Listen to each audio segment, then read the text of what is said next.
has gazetted the change in the procedure.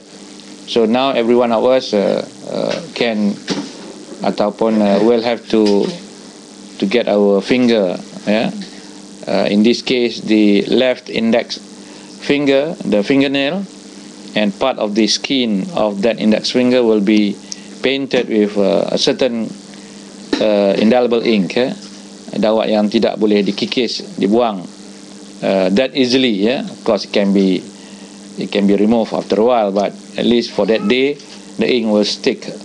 The silver nitrate will go into the skin, into the nail, and it will stop any person from voting a second time, unless he really tried to use all kind of way to cheat. Well, that is beyond our control.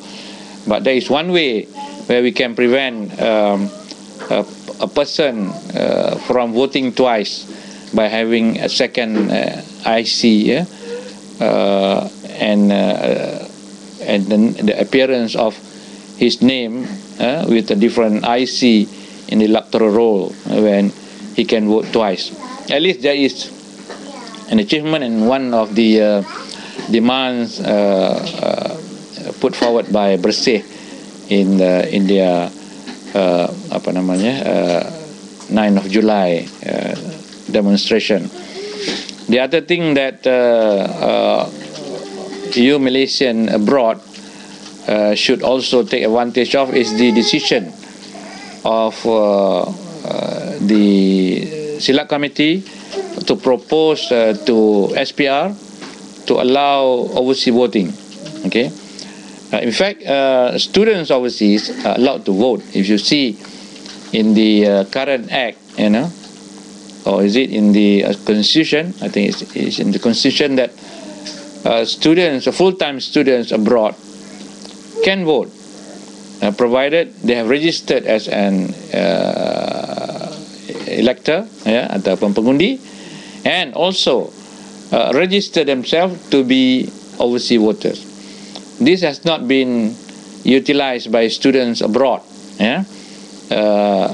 Daripada senarai yang dikemukakan oleh SPR di semua negara-negara yang ada rakyat Malaysia dan ada kedutaan kita, yang mendaftar sebagai pengundi pelajar di kalangan pelajar ini sangat kecil.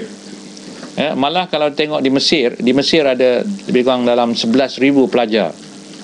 Tapi yang mendaftar di Mesir bukan pelajar saja. Semua sekali yang mendaftar di Mesir hanya ada 2 orang. So kita tak tahu siapa 2 orang ni. For all you know, it's just 2 of the staff of the embassy. Maybe the duta dia atau timbalan duta, or one of those working in the chancery. Jadi tidak diambil manfaat 11,000. Kalau setengah daripadanya adalah pengundi Kuala Krai dan tak mengundi, tak kerugi kita. Similarly in UK, I can't remember the number of hand, but it's not that very many. Most of the countries less than 100. So I'm sure there are over 10,000 students in Malaysia. Full-time student doesn't mean students sponsored by the government. Even students who came on their own, but registered as full-time student, either for first or second or third degree, they are entitled, or they are eligible to vote, provided they are on the electoral roll and provided they register as an overseas voter. But this has never happened. So I hope with the new realization and the need for every vote, to introduce change to the country, semua daripada kita above 21 should register as voters and also should register as overseas voters. We have met the High Commissioner in UK, and we have been informed that the High Commission in those countries yang ada embassy, the embassy have been all those embassies have been appointed as registrar, so you all can register. So please waste no time, because election is coming very soon. Okay. The other important change yang berlaku dalam prosedur pilihan raya ialah tentang undi pos. Yeah, I'm sure you are all aware. Undi post has been an issue among one of the issues brought forward by Bersih dalam himpunan yang lalu. The reason being, undi pos ini adalah undi yang tidak telus. Okay, undi yang diberikan kepada tentera, spouses mereka, juga polis dan juga orang-orang yang terlibat dengan urusan pengundian, maka mereka dibenarkan mengundi pos. Cuma prosedurnya tidak telus, especially among the army, where kita tidak tahu how the voting was carried out, di mana slip kertas undi dihantar, bagaimana mereka mengundi, ke mana dihantar, kerana ada dakwaan-dakwaan bahawa pengundian ini dibuat secara blok oleh certain people in the camp. Kita telah memutuskan bahawa semua undi pos ini ditiadakan. What we are going to have in next election adalah early voting, undi awal. So the army, the spouses, the police, pekerja-pekerja SPR yang terlibat pada hari mengundi, mereka akan mengundi, tetapi pada hari-hari awal sedikit daripada orang lain mengundi. Ya, cumanya dia mengundi dalam camp, tetapi dilaksanakan macam pengundian biasa. Kita ada polling agent, kita ada wakil-wakil parti di dalamnya. Ya, the whole procedure will be taken care of by the SPR officers and not the army officers, seperti yang telah berlaku sebelum daripada ini. So hopefully the army, the police, the spouses will carry out their duty by their own hand, ya, tanggungjawab mereka sendiri, tidak diserahkan kepada pihak-pihak yang lain, dan tidak perlu takut kerana undi rahsia. Maka kita berharap undi pos ini juga memberikan sokongan kepada mana-mana pihak tidak terikat kepada ketakutan ataupun sekresi yang mungkin diragui, yang pada masa sebelum ini menyebabkan undi pos ini banyak berpihak kepada satu pihak sahaja. Jadi walaupun tidak mendapat 100% kebebasan, iaitu mereka mengundi macam orang lain mengundi, tetapi sedikit perubahan dibenarkan supaya undi pos kelihatan lebih bebas. Of course banyak lagi yang kita akan umumkan. Yang lebih pentingnya, all these changes can be carried out in next election. The next question is, when is the next election? Yeah, people say there are three not person, ada 3 golongan saja yang tahu bila election. Allah saja yang tahu. Next comes Rosmah, next comes Najib. Yeah. In that order. Well, you can take it as a joke, tapi that kind of joke represent the sentiment of what is happening in the country, not just on election, on many other things. Artinya kita tidak tahu. At one point kita menganggap election last year, kerana reason being Datuk Seri Najib wants a clear mandate. Mandate yang ada di Parlimen BN hari ini ialah mandate yang diberikan di bawah era Pak Lah Badawi.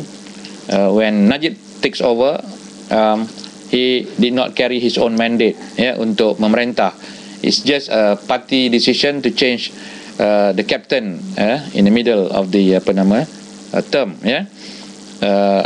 But Najib did not dare to call for an early election, and this is another very important point to discuss. In Malaysia, even though the law stated that election must be held every 5 years, okay, tetapi in Malaysia seldom election was carried out every 5 years. In fact, the law allows for the Prime Minister to dissolve Parliament and to call for election anytime. Anytime. Artinya the big prince say 5 years, but the small prince say PM has the power, and all this while the small prince yang prevail. Jadi kita tak tahu, menyebabkan suasana di Malaysia ni bukan pembangkang saja ya, bukan pembangkang saja yang sentiasa preoccupied dengan membuat ramalan-ramalan. Dalam Barisan Nasional sendiri, ahli-ahli UMNO sendiri pun sentiasa bercakap tentang ini. Apa kesannya? Kesannya we have nothing better to do but to meramalkan tarikh pilihan raya. Dan orang sentiasa bercakap tentang bila pilihan raya akan berlaku. So it is rather a waste of our energy, our time, discussing. Unlike, say, in some countries, you know that for example, in United States, you will know that 4 years down the road there will be an election. In fact, the month of the election was stated, and the date is also stated. If not the date, let's say the first Tuesday of the month of November in 4 years time, every 4 years will be the election. Jadi fixed. Jadi people will know that, election is not coming anytime but in a fixed time. Jadi ini juga mengurangkan spekulasi, mengurangkan masa yang terbuang untuk orang bercakap di kedai-kedai kopi tentang tarikh election. But in Malaysia, tarikh election begitulah, at the whims and fancies of the people in power. Jadi bila election akan dibuat, kita ramalkan hari itu March, kerana pada bulan Januari pelajar-pelajar sekolah diberikan bantuan RM100, and then pertengahan Januari dan Februari mereka diberikan bantuan RM500 bagi yang layak, jadi kita menganggap ini adalah gula-gula untuk pilihan raya, maka mestilah pilihan raya dibuat selepas daripada itu. Tetapi oleh kerana beberapa perkara yang outstanding, I don't think Najib will dare to call for an earlier election. Pertamanya PSC ini, Parliamentary Select Committee yang kami menganggotainya. Our term of reference says that we will finish our job on 2nd of April this year, 6 months. Jadi any election carried out before we finish our term is deemed as an insult to the committee, to Parliament yang melantik kita. So probably it's not going to be earlier than April. Okay. And then satu isu yang outstanding juga ialah SBPA. Kalau kita pernah dengar SBPA, skim baru perkhidmatan awam, taking over from scheme SKM whatever saya pun tak faham. Skim ini sangat penting kepada kaki tangan awam yang ada 1.3 juta, because it's supposed to provide for a better remuneration, gaji yang lebih baik, dan perks yang lebih baik. Tetapi oleh kerana dia ni dibuat tergesa-gesa, diumumkan dalam pembentangan bajet yang lepas oleh Najib dan disokong oleh ahli parlimen dengan mengetuk meja dengan begitu kuat, nak roboh meja dibuatnya, and then it was announced towards the end of the year. In fact, dalam bulan 12 kaki tangan awam diminta untuk menandatangani option, pilihan-pilihan sama ada mau menerima skim ini atau terus dengan skim lama, and that's the normal procedure lah. Tetapi we later came to understand that dalam rangka the new scheme, the 1.3 million kaki tangan awam ini tidak dirujuk. They were never consulted. Ini merupakan satu perkara yang ditolak oleh QPEX, Congress of Union of Employees in Public and Civil Services, QPEX, kaki tangan awam kita. Jadi mereka tidak rujuk, maka mereka membantah kerana ada di antara kaki tangan mereka apabila berlaku perubahan skim ini, pertambahan gajinya dalam belas-belas ringgit saja. That was claimed by some people. Tetapi ada pula yang mendapat kenaikan gaji sampai puluh-puluh ribu. Artinya kaki tangan yang very senior, super senior, dalam premier punya division ataupun dalam JUSA, they can get as high as 20,000 increment. I am told, I'm aware that kalau JUSA C, the lowest of the JUSA ni dia panggil jawatan utama, jawatan utama sektor awam, JUSA, they can get an increment of about 4,000-5,000, which is a lot compared to the other class of workers yang hanya mendapat beberapa ratus ataupun puluh-puluh ringgit saja. So there is a flaw ataupun kesilapan yang sangat sangat ketara, menyebabkan kaki tangan awam marah, maka ditangguh. That is the issue. Jadi ditangguh tu diberikan 3 bulan. 3 bulan as of January 15, kalau tak silap, akan habis pada April 15. Jadi before that, election cannot be carried out. Kalau dibuat election, it is an insult to the 1.3 million kaki tangan awam, and NBN can suffer very badly. So I can see that I can imagine that Parliament will not be dissolved until middle of April. Itu tidak termasuk isu-isu yang berlaku sekeliling kita. One of the contentious issue yang hari ini makin banyak pendedahan ialah the National Feedlot Corporation atau NFC, isu lembu. So can you imagine the future of the country is now determined by isu lembu? But that is the reality. It is not lembu that matters, it's how people use lembu to make a lot of money.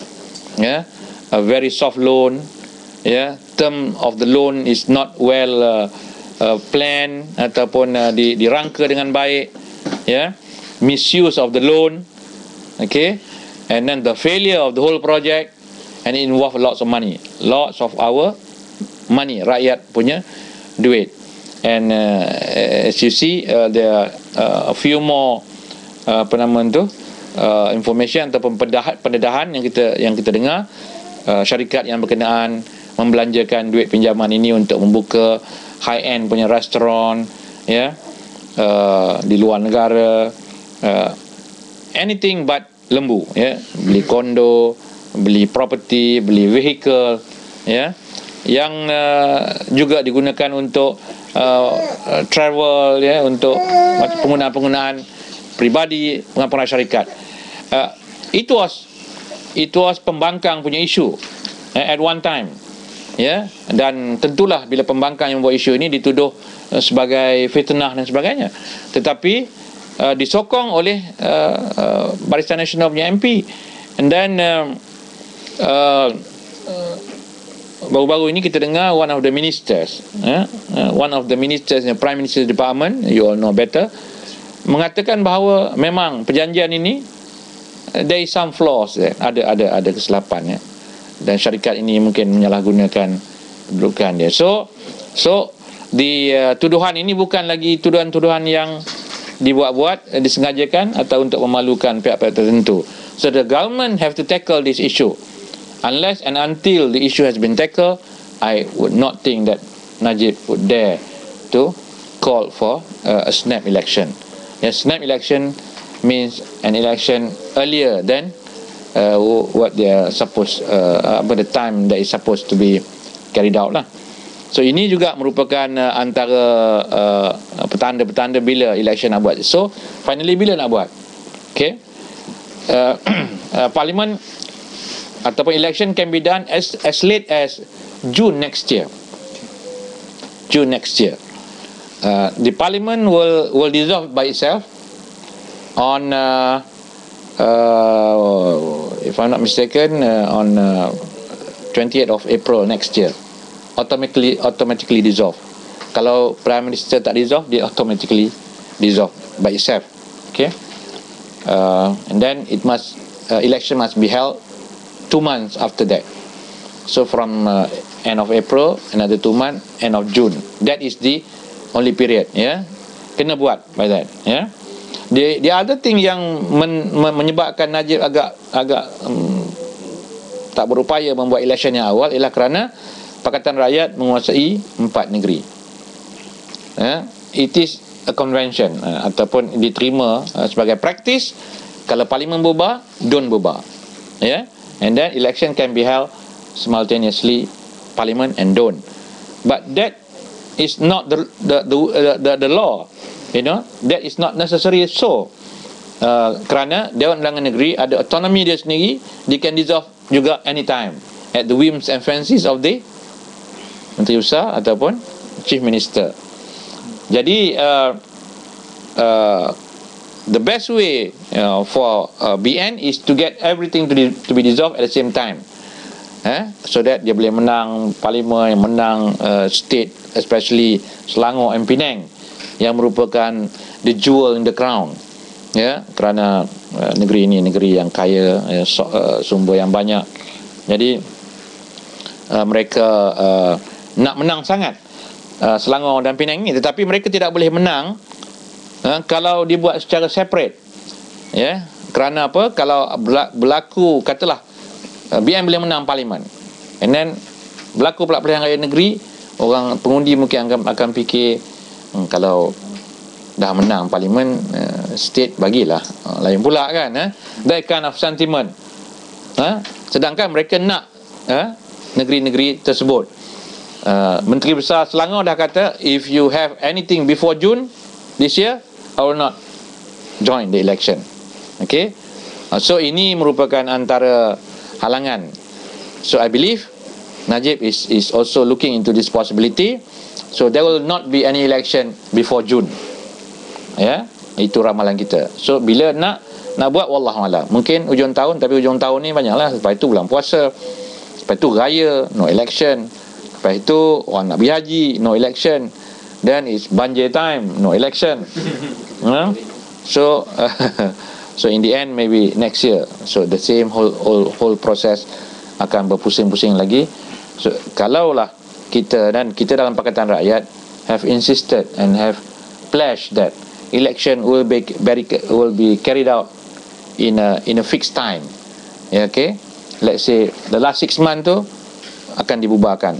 Artinya the amount of time yang people spend on speculating ini will be reduced, and people can spend more time on doing better thing than just speculating on the election. Jadi election kali ini is a crossroad for the country. Kita dalam negara ini sebenarnya we deserve better. Rakyat deserve better. Kalau kita lihat dalam laporan audit negara,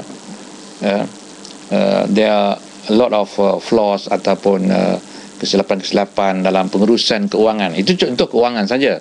Okay, and then we have also heard about the amount of ketirisan, sampai to the jumlahnya about 20 odd billion ketirisan. Meaning kalau kita buat benda ni secara berhemah, pemberian tender apa-apa ni, pembelian barang oleh kerajaan, you can save 20 billion daripada uang ni, daripada berlaku ketirisan. And 20 billion is a lot of money,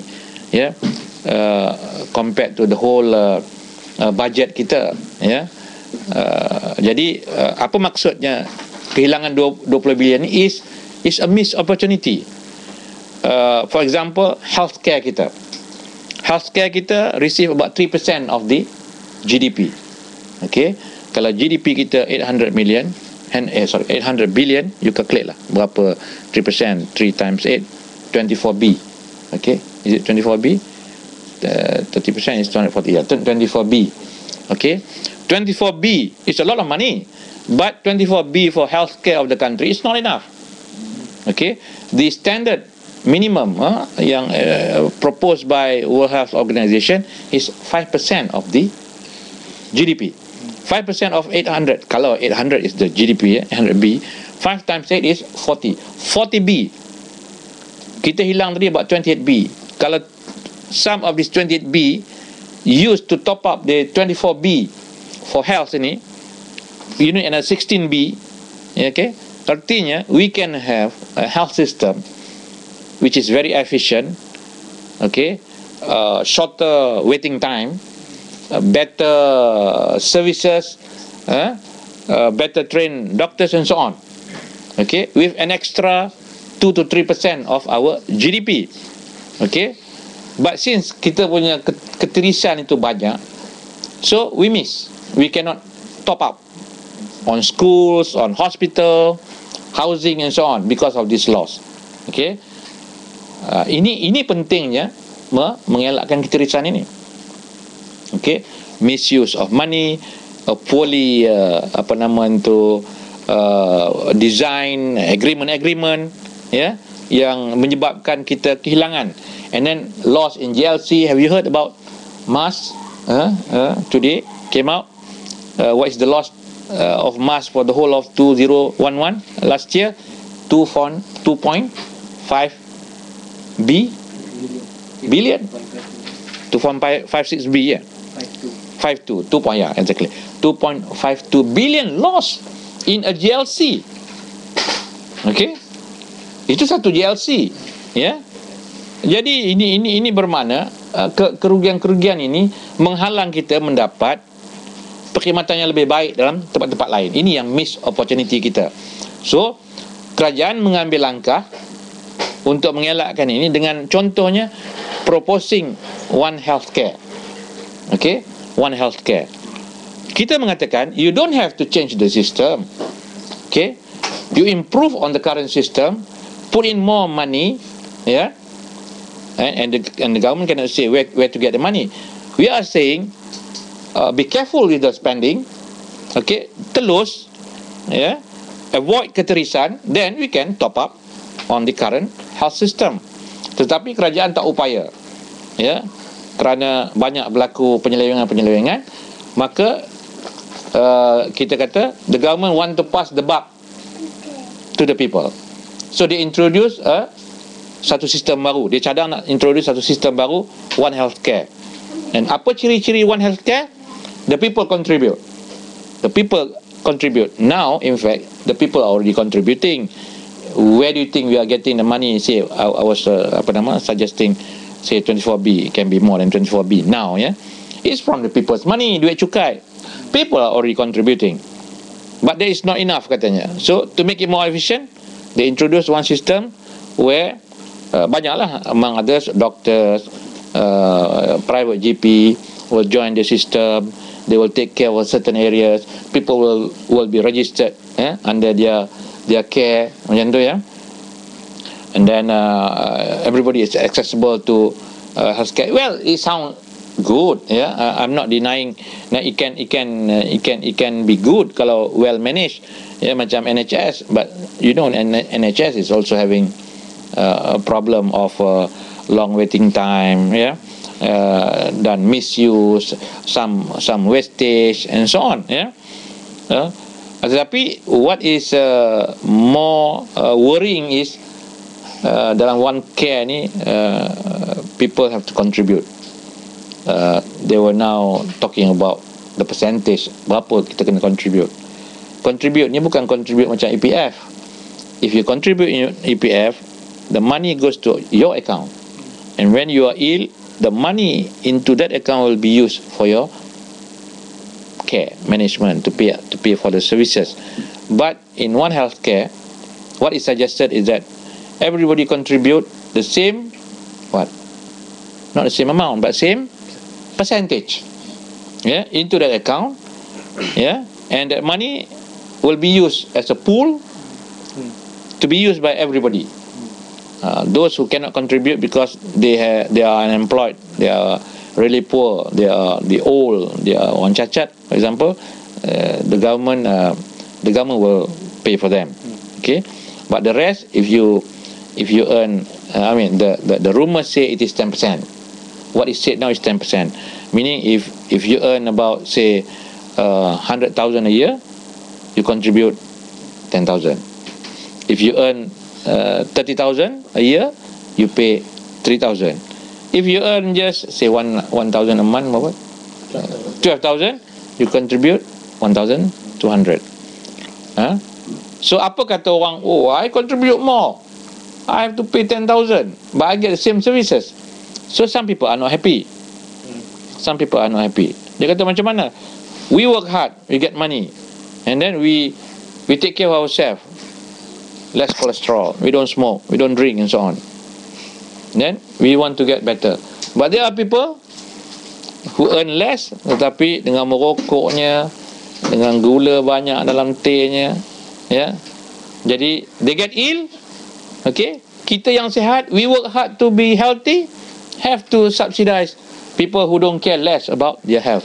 Itu kata setengah argument lah. So So it does not make people happy. Ya, doktor-doktor pun dengarnya ada yang tak setuju juga, because now you work according to your area, but currently people doctors are popular, and some people and patient from everywhere will go to him. He get more patient, but in the new context it's going to be different. Ya, jadi ada juga yang unhappy. To some lazy doctors, they will be happy lah, I know. So they are going to get ready patient, yeah, certain fixed number. So even if you don't get, kalau tengok NHS, yeah, if you don't get the people coming to you pun, you will get certain amount already per capita, per head, yeah, for you, yeah. So some of us were yeah, not so hardworking pun can get. I mean, these are some of the problems. So there is a contentious issue there. We dalam pakatan believe that, you know, is something affordable yang boleh kita buat melalui the current system, but be given a bigger share of the GDP, and through a proper supervision of the financial spending of the government. Ya, itu yang kita nak. Sebab itu pilihan raya ni kita nak mengajak kepada rakyat melakukan perubahan supaya supaya negara kita ni telus balik, rasuahnya dikurangkan, kehilangan wang itu dapat dihapuskan, dan negara boleh berbelanja dengan lebih baik. So we need this change, and we need to hapuskan corruption. Yeah, if you heard 3 days back, I think the Prime Minister promised that the undang-undang tentang MACC, ya, SPRM, Malaysian Anti-Corruption C tu apa dia? Commission, ya, Suruhanjaya Pencegahan Rasuah Malaysia, akan dipinda kalau BN menang 2/3 dalam pilihan raya akan datang. Saudara sekalian, untuk melaksanakan penambahbaikan governance ini, pengurusan ini pun Perdana Menteri nak rasuah lagi. Rasuah lah tu. You do this, I'll give you this. Okay? If you don't do this, sorry. How can to improve on corruption pun kena corruption. So only corrupt people know how to corrupt. So this is ridiculous of a Prime Minister to suggest and to promise such thing that way. Ini typical of him. Kalau you remember in the by-election in Cebu, I was there in Cebu, dia promise, kata kalau you help me, I help you, that kind of thing, you know. This is a very lousy kind of managing a country. Dalam pilihan raya Ulu Selangor, tak silap saya, dia promise sekolah Cina tu, kalau kita menang hari Isnin ni, yang kita akan keluarkan cek. This is obvious corruption, and we have said it umpteen times about this. If you ask MACC, dia pun tak tahu sama ada this is corruption atau tidak. If you ask SPR, lagi dia kata that is beyond me. SPR, that is we don't have that power to solve that kind of issue. So macam mana kita nak harapkan sebuah negara kalau Prime Ministernya masih lagi, and obviously that was the worst that he can say about MACC. You know, firstly, it is corrupt style. Keduanya, if you want to change anything, any of the law act, undang-undang tentang SPRM, you don't need 2/3 majority. In fact, SPRM-nya diluluskan in our time without BN having 2/3 majority. 2/3 majority is only needed when you want to amend the constitution. Any other laws, simple majority. So why do you need to have 2/3 majority before you can do something if you think that changes is good for SPRM? Do it now. You know?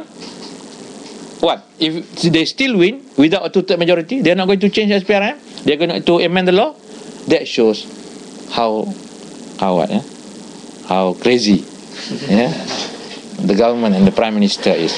So this is not fair to the country. So saudara sekalian, ini yang kita nak ubah, that kind of mentality. Individual flaws of the ministers, kelemahan-kelemahan ini, I think kita pun dah banyak dengar dengan menteri pelajarannya, menteri pertaniannya, menteri jaga lembu, menteri kebajikannya, sort of ada belaka masalahnya, tetapi yang lebih teruknya lah the whole system, the whole thinking of the government. Jadi kita Pakatan Rakyat mempunyai keutamaan, the priority is to improve on the governance, hapuskan rasuah, put the country balik on the correct path. Ini tanggungjawab kita bersama. Sebab itu PAS bersama-sama dalam urusan ini untuk membetulkan negara kita ni.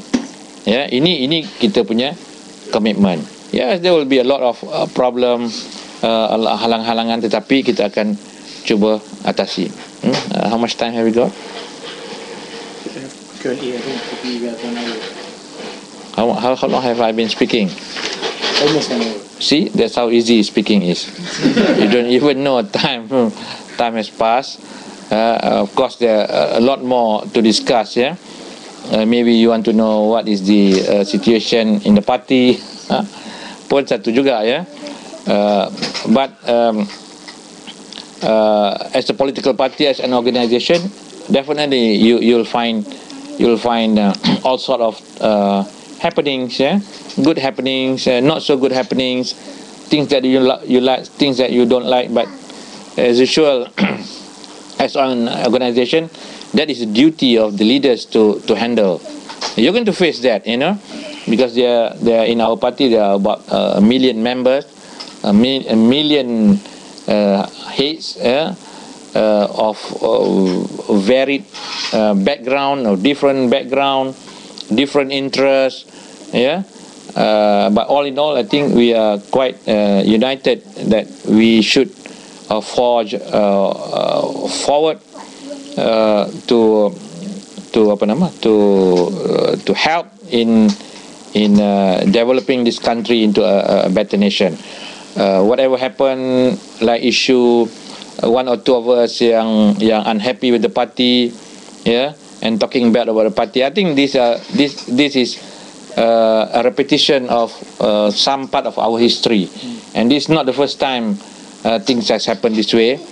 Some dissatisfied people will go around telling bad about the party, but I guess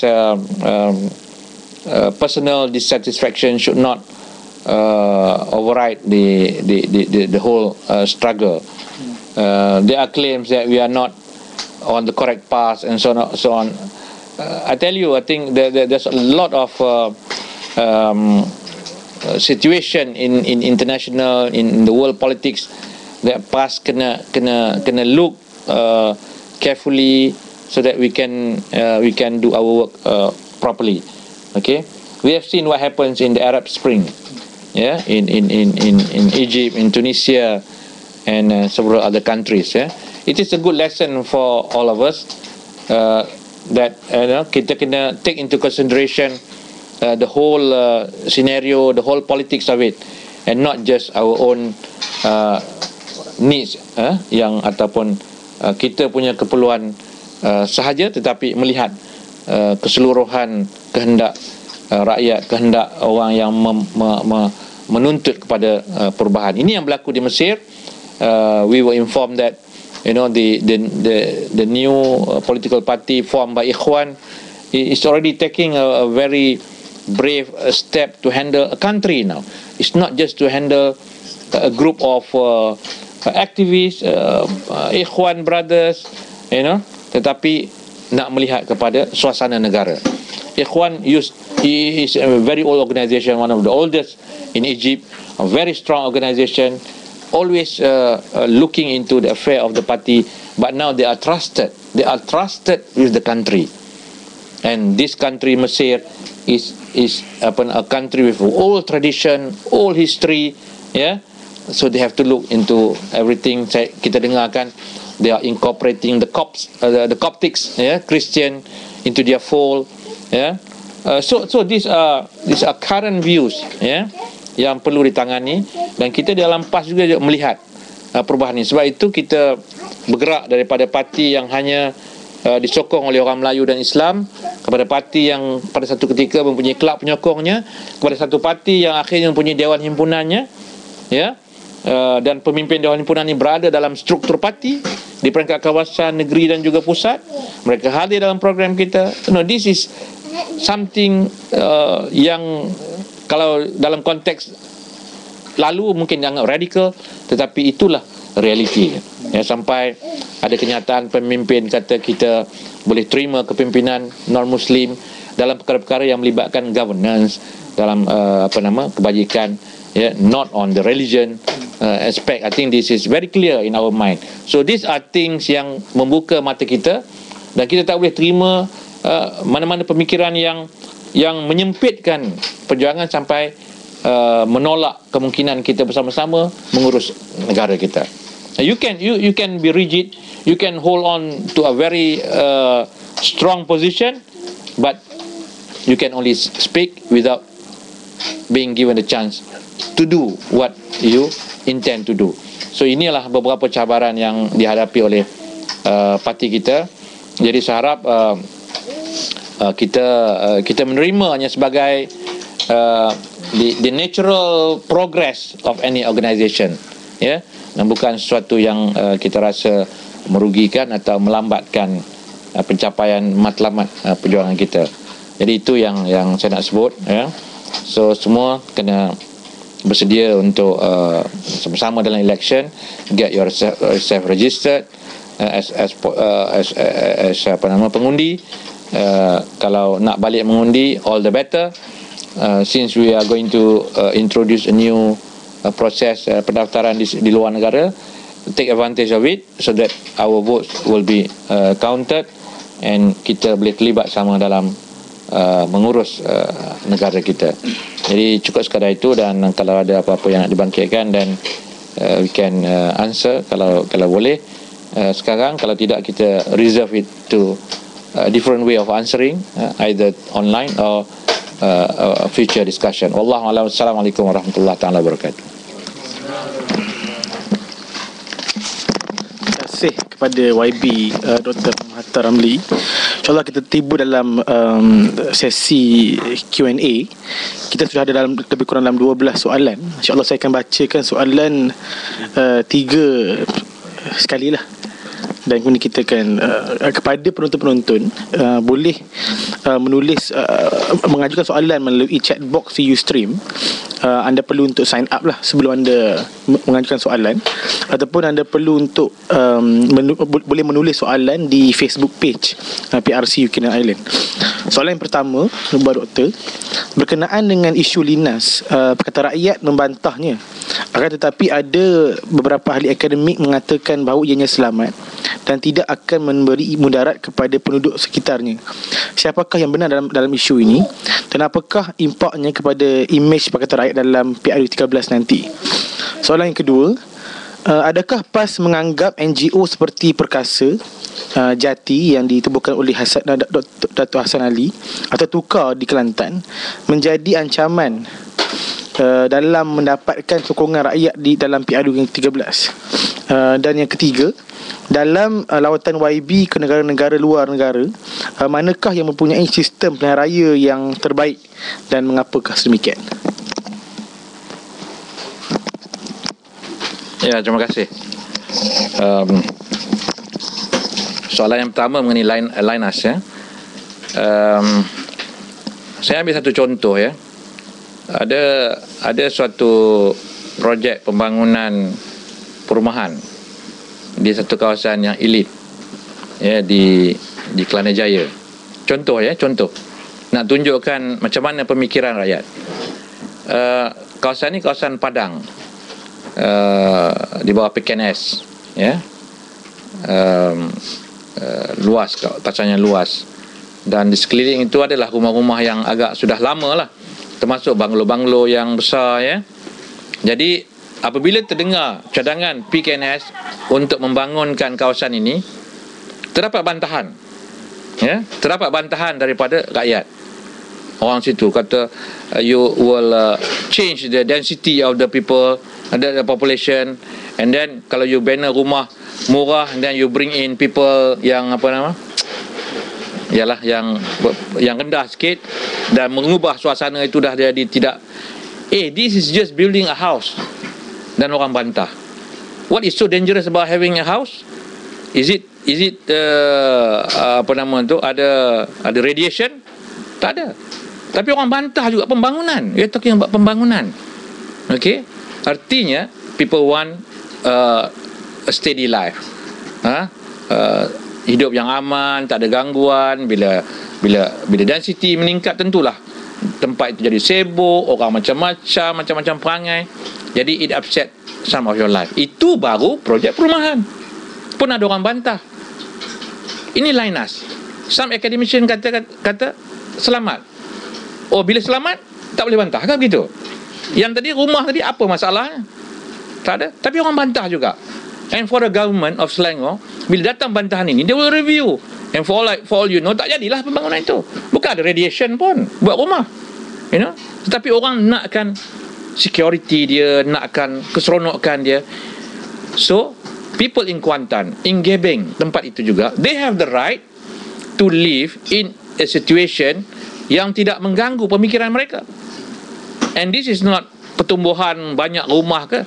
This is something, kalau berlaku malapetaka, can affect the environment and the people. Artinya orang di Gebeng, orang di Kuantan lebih mempunyai hak untuk membantah daripada orang di Kelana Jaya. Okay. Tetapi itu yang berlaku. Ya. Itu satu aspek. Kalau you bercakap mengenai academician, I think what people are referring, kalau dalam kerajaan pun, dan saya bercakap dengan menteri-menteri pun, dia kata wakil rakyat PAS pun kata okey. Ya. Kita ada pakar nuklear, saudara sekalian, pakar nuklear bercakap mengenai suasana ideal. Ya, you bercakap mengenai ideal situation, all terkawal. Tapi bila berlaku macam Fukushima, whatever ideal pun, bila berlaku macam itu, what will happen? Who will say Fukushima is dangerous? Tetapi bila berlaku gempa bumi dan keretakan sana sini, then people suffer. Okay? Chernobyl, I think masa dia di banner, tentulah dengan keselamatannya, diyakin kepada orang, nothing will happen. But what happened to Chernobyl? What happened to Bhopal in India? Ya, apabila berlaku kebocoran dan sebagainya. Linus, orang katanya bukan radioaktif, but you are still dealing with elemen-elemen yang bahaya. Rare earth ni, dia berbahaya kepada alam sekitar. Okay, dibuat di kawasan penempatan orang. Okay, and the whole material is imported from Australia. Australia is a big country. Yeah. Apparently the rare earth ni, bahan itu dibawa daripada Western Australia. Western Australia itself is a big country full of desert. They can have all the best security, keselamatan di Australia to build kawasan pengurusan rare earth ni.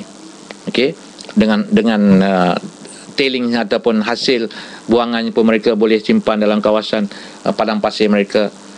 Tetapi soalan yang selalu dikemukakan, kenapa mereka tak buat di Australia? Why does Australia refuse to allow Linus to operate in Australian soil? Ya. Kerana apa, saudara sekalian? Kerana standard yang diletakkan oleh orang Australia kepada benda-benda macam ni cukup tinggi. Okey? Dia tahu benda ni akan timbul bahaya. And Malaysia had an experience with di Ipoh, Bukit Merah, ya, Asian Rare Earth, ARE, ya, yang akhirnya ditutup, ya, dan hari ini masih tak selesai isu penanaman bahan-bahan buangan itu dalam tanah ataupun tidak dikendalikan dengan baik. Orang kata itu dulu tahun 80-an teknologi is not so good. Inilah masalahnya. Then you say technology is so good. Now it is better. What about 20 years down the road? Whatever technology now can be said not good pula. Yeah. And then what? Yeah. Sebab itu rakyat menolak, dan rakyat menolak ni ada betulnya. We want Linus to go back to Australia. Do it there. Ya. Kalaupun dia kata di Kuantan yang ada kelebihan sebab dia ada pelabuhan, dia ada satu kilang yang membuat sulfuric acid yang diperlukan dalam proses saringan bahan-bahan ini. Saya rasa Australia they can build more than that. They have the money, they have the place, they have the port. They should not worry. So jadi kita rasa penentangan Pakatan Rakyat terhadap Linus ini tidak keterlaluan, adalah satu perkara yang tepat, ya, yang mesti kita sokong, ya.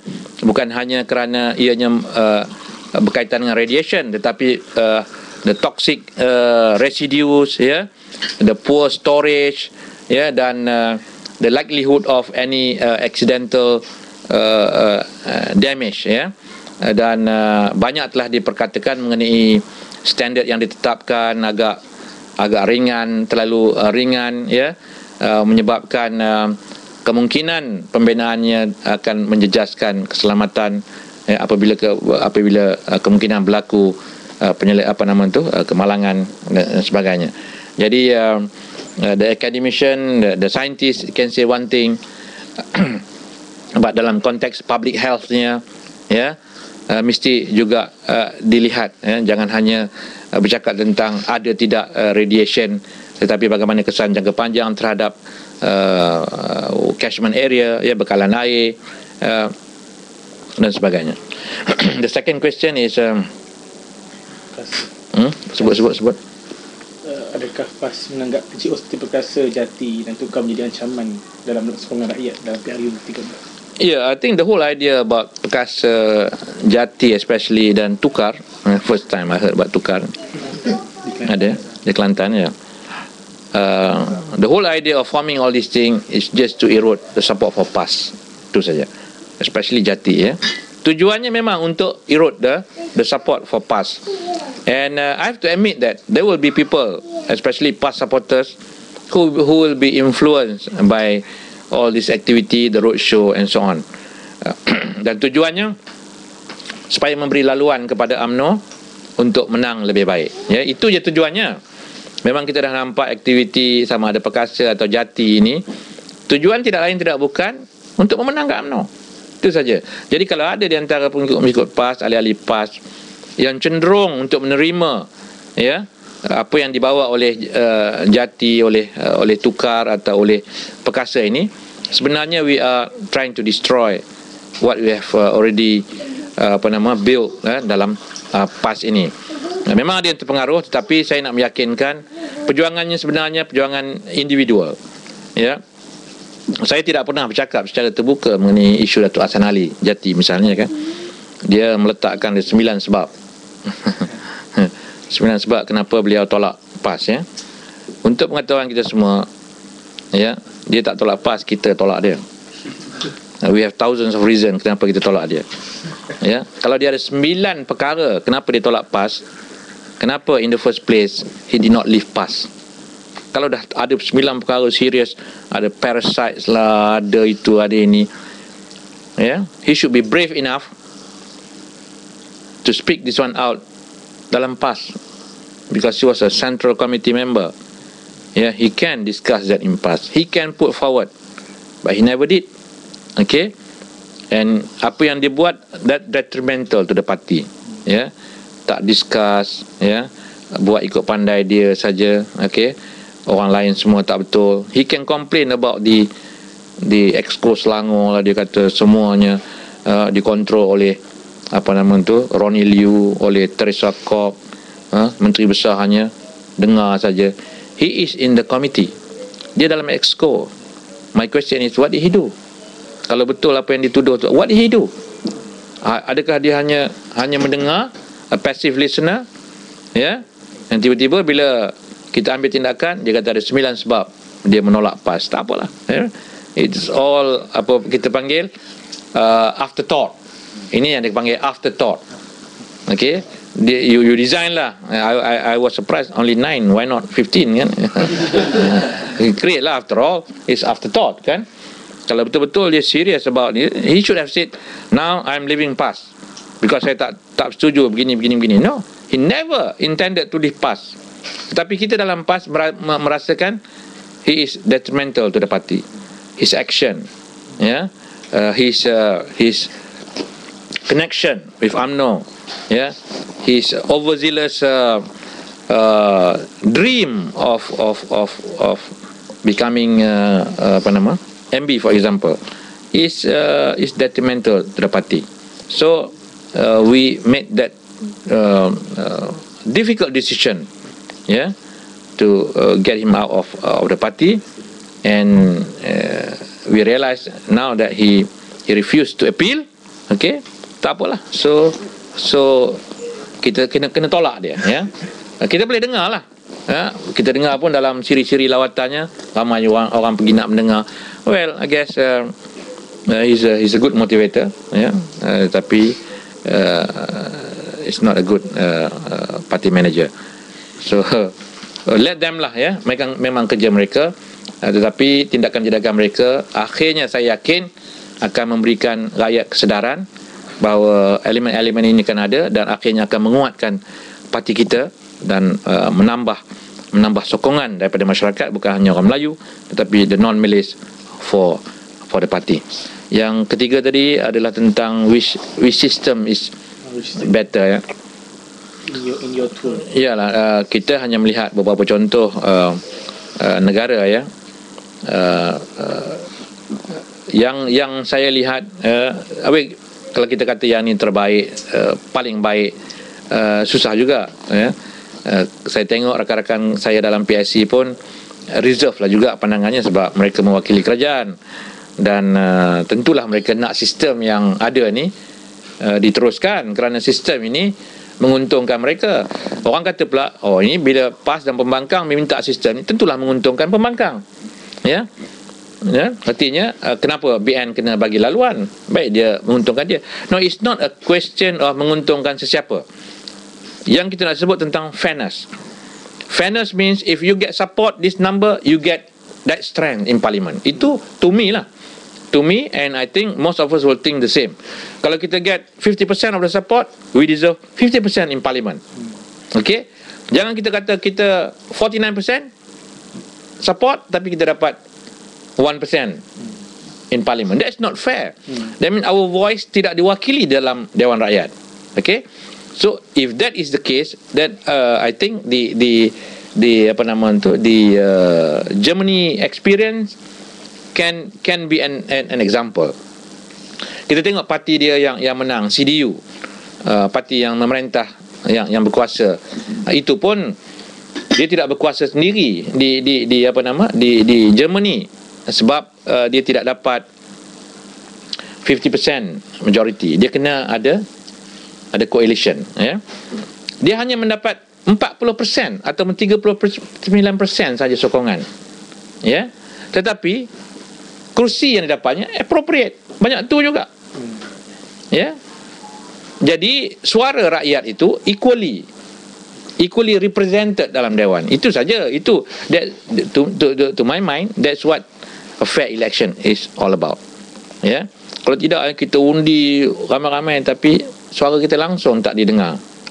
Bukan suaranya suara seorang dua, tapi proportion suara itu. So when it comes to, for example, voting, the voice of the people diwakili dengan secukupnya dalam dewan. So saya nampak ada kelebihan sistem yang ada di Germany, dan juga di Denmark. Satu lagi, kalau kita tengok sistem perwakilan berkadar ini, proportionate representation. Apa dia proportionate representation? You are represented in the Dewan according to the proportion, the support you get from the people. Itulah, proportionate. Kalau half penyokong, half dalam Dewan. Kalau kurang lah. Okay. Dia memberikan hak kepada banyak parti untuk diwakili. Saya ambil contoh di Germany, parti Green Party. Di Germany dia ada mix system, ya. Mix tu maksud konstituensi pun ada. Wakil konstituensi, wakil kawasan-kawasan parlimen tu. Ya, separuh daripada dewan, separuh lagi ialah mengikut perkadaran ataupun proportionate, ikut senarai parti. Kalau dapat undi banyak, dapat banyak ni. Parti Green dia masuk pilihan raya, kalau ikut undi kawasan parlimen, dia hanya dapat 1 kerusi saja dalam parlimen. Kan? Artinya seramai-ramai penyokong dia tu tak boleh memenangkan sebab tak sampai first half the post, dia hanya dapat 1 kerusi saja dalam parlimen. Itu tidak adil. Partinya popular. Tetapi oleh kerana sistem itu berkadar mengikut jumlah undi yang dia dapat, akhirnya dia dapat berapa? 68 kerusi dalam parlimen.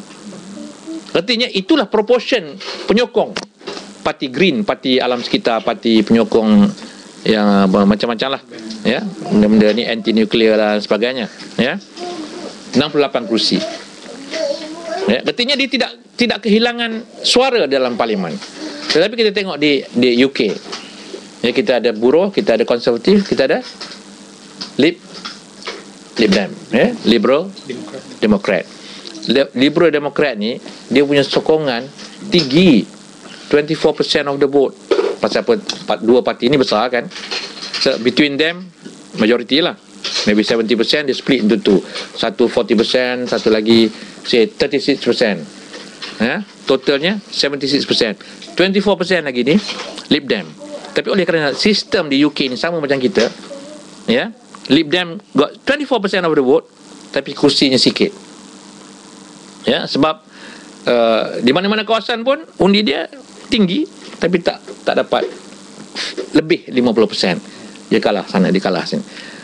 Jadi dalam parlimen dia tak ramai lah. Itu sistem tu menyebabkan Liberal Democrat can never win on its own. Sebab itu dia sekarang ni dia bekerjasama dengan parti konservatif, form the government, ya. Itu boleh lah artinya. Tapi dari segi perwakilannya, dia orang ni antara yang menuntut supaya diadakan pilihan raya secara proportionate representation, antaranya Lib Dem lah. Jadi di Amerika macam proportionate, di Indonesia juga proportionate representation. Hanya kita dan negara macam yang Commonwealth ni, macam India, semua itu mengikut sistem British lah, ya. Singapura pun ada beza juga, walaupun di konstitusi kadang-kadang dia ada dipanggil GRC, Group Representation Constituency. Artinya kalau di Singapura, kalau ikut sistem kita, orang Melayu tak akan masuk parlimen, ya, sebab tak ada orang nak mengundi, ya. Di mana-mana bertanding kita akan dapat undi. Katalah ada 8% pengundi di Melayu di Singapura, 8% ke 15% lah orang rakyat Melayu kan di Singapura. Artinya kalau Melayu lawan Cina, 15% akan menyokong kita. Tapi semua 15% kalah lah. You need 50% to win. 15% kalah, tapi you have 15% support, but none in parliament akan dapat masuk. Maka dia orang create the GRC. GRC ini adalah parti nak bertanding kena dalam satu parlimen tu ada 5 konstitusi sekali, ya. Dia tak panggil 5, satu konstitusi 5 wakil rakyat. Dan untuk parti bertanding dia kena letak 5 orang lain-lain. Ada India, ada Cina, ada Melayu, macam itulah, ya. Artinya kalau menang, mana-mana parti menang pun ada orang Melayu akan menang. Dia buat macam tu. Itu untuk minoriti. Jadi sistem kita kalau kena gayanya di Malaysia ini, kalau ikut kaum, tak ada orang India jadi wakil rakyat. Tak ada. Jadi pasal mana ada India yang majoriti paling banyak pun dalam 30%. Mana-mana kawasan yang tertinggi, ya. Jadi saya rasa sistem kita boleh diperbaiki lagi lah kalau mengambil contoh sistem yang lain. Ya, terus. Next question. Soalan seterusnya, apakah keburukan auto registration untuk mengundi? Kenapa tidak diturunkan umur menjadi umur mengundi kepada 18 tahun sahaja? Soalan seterusnya, adakah PAS atau Pakatan Rakyat yakin akan mengekalkan kuasa di 4 negeri sekarang? Dan yakinkah PAS atau Pakatan Rakyat memenangi lebih banyak negeri pada PRU yang ke-13?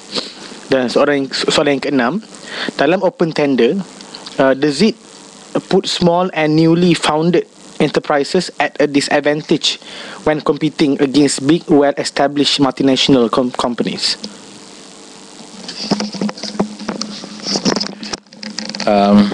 Soalan yang pertama ini mengenai automatic registration, ya. Dalam lawatan kami memang kita nampak macam di Denmark tu dia automatic registration. Bila mencapai umur 18 tahun tu, when they dia sebagai pengundi terus jadi pengundi. Kita ada masalah dalam perlembagaan sebenarnya. Dalam perlembagaan kata untuk menjadi pengundi dia mesti memohon. Dalam perlembagaan memohon jadi pengundi. So apa problemnya? Pindahlah perlembagaan tu. I think most of us agree, ya, boleh buat, ya. Tetapi ada yang mengatakan ini adalah hak asasi, dia nak jadi pengundi atau tidak, ya. Saya rasa saya bersetuju automatic registration, ya. Hak itu diberikan sama ada dia nak mengundi atau tidak.